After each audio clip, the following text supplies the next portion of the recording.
I know that there's certain film schools you can go to where you're going to learn about theory and you're going to be writing a lot, and both of those things are very important. But I knew that wherever I went to school, I wanted to make stuff.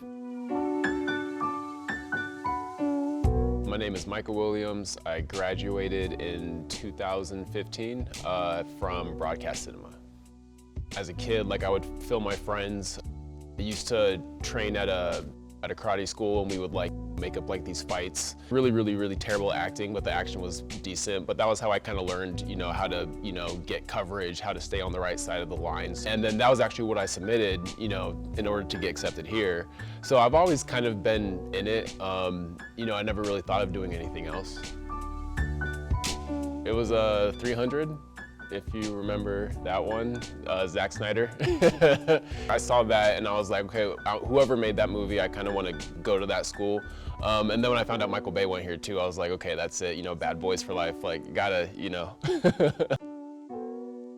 My family's always been involved in performing arts, and so I think they were realistic about it. They were like, this isn't an easy thing to do, but I think coming to ArtCenter was a smart choice. Whether you're coming and you're learning about how to expose for the camera, or you're learning how to edit, or you're learning how to color correct and things like that, they're teaching you things that you can do to get work later.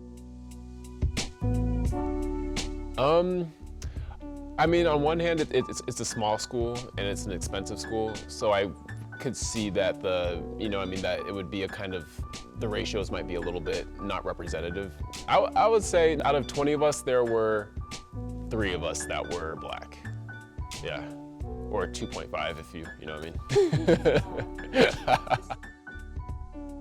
When the group's that small, it's kind of hard to be left out, you know what I mean? You really need all the help you can get, especially when you're shooting stuff every single week.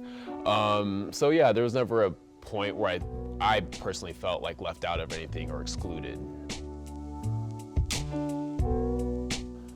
I think my favorite instructor was definitely Victoria Hochberg. I think she definitely taught me how to direct for real. Yeah, I'd say I got the most from her.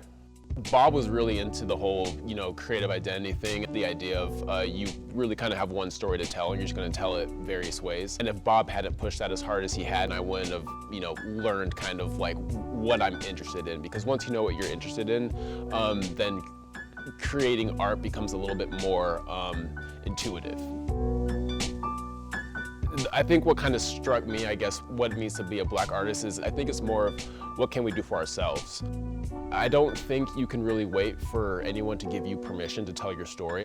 I think you just have to do it.